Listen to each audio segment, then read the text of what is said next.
From JBS Studios in Greater New York, this is the JBS News Update with Teisha Bader. I'm Teisha Bader with the JBS News Update for Wednesday, May the 4th, 2022.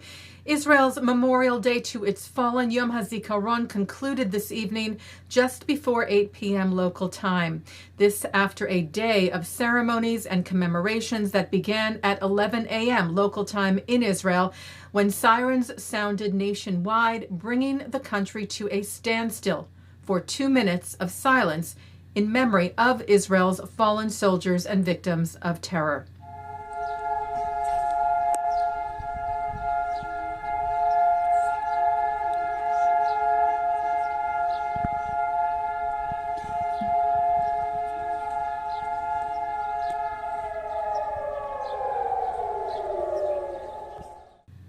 The total number of Israel's fallen in battle, calculated from 1860, stands now at 24,068, which includes 56 names of IDF soldiers added since last Memorial Day, as well as 4,216 victims of terror, 33 names added over the past year.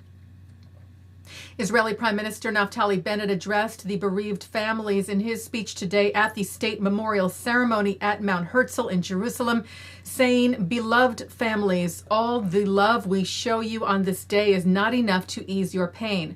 More than ever, we must strengthen the weave that ties us together into one nation, prove that we can act together not only on the battlefield but in all spheres of life. Unity," Bennett said, "is the foundation of our strength." Last night, during President Isaac Herzog's speech at the Western Wall, he too spoke of the need for unity.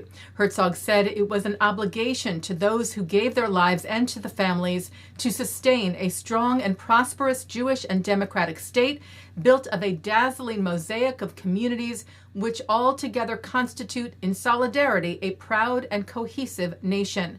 Vision, action, and hope.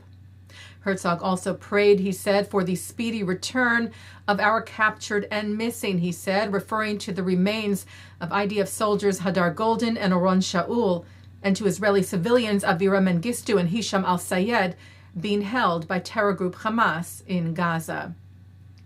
Commemorations for Yom Hazikaron were held outside of Israel as well, including for the first time in the United Arab Emirates. Israel's ambassador to the UAE, Amir Hayek, led a ceremony in Abu Dhabi last night, marking Israel's first official Memorial Day ceremony to be held in an Arab state. Israel's foreign ministry cited Hayek, saying the state of Israel has shared and will continue to cooperate with those who strive for peace. And at Mount Herzog tonight, after the national ceremony there this morning to mourn and pay tribute to Israel's fallen, the celebration of Yom Ha'Atzmaut, Israel's Independence Day ceremony, began, with 12 torchbearers lighting the flames to signify the transition from grief to joy. The torchbearers this year include para-athlete basketball player Asael Shabo, representing Israel's victims of terror. Shabo, in 2002, at the age of 9, lost his right leg in a terror attack. His mother and 3 brothers were killed in that attack. Also, Elizaveta Sherstuk lit a torch representing the Jewish diaspora. Sherstuk is the head of the Jewish Community Center in Sumy, Ukraine, and has led hundreds of her people to safety during the war. In honor of all the Jewish organizations around the world who uphold the statement that all Israel are responsible for one another. In honor of my Jewish brothers and sisters who in difficult situations find the strength to act and contribute.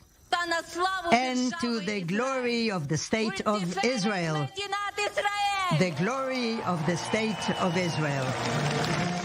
Speaker of the Knesset, Miki Levy, who met with the torchlighters earlier this week at the Knesset, told them, "You serve as an inspiration and as role models for Israeli society, and no one is more suited than you to usher the Israeli people from the sanctity of the grief of Memorial Day to the joy of Independence Day, on which we will celebrate our sovereignty and achievements." And the ceremony tonight was celebrated indeed with music and dance performances, pride and joy to welcome in Israel's 74th Independence Day.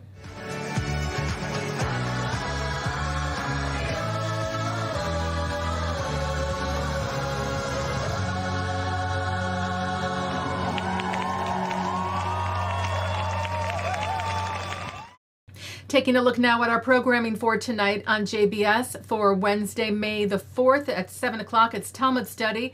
And then at 8 o'clock, we hope you join us here on JBS as we mark the transition from Yom Hazikaron, Israel's Remembrance Day, to Yom Ha'Atzmaut, Israel's Independence Day, in a Tekkes Ma'avar, a program that includes moving personal testimonies, words of inspiration from rabbis, songs from cantors, remarks from Israel's President Isaac Herzog, and more. At 9:30, Mark Golub sits down with fifth-generation Sabra Rochelle Etingin, who recounts her experience as a young girl growing up in Israel during the birth of the state, followed by Rafael Medoff speaking about the play A Flag is Born. And coming up next, it's Thinking Out Loud. And that's the JBS News Update for Wednesday, May the 4th, 2022. I'm Teisha Bader. Stay healthy, stay well.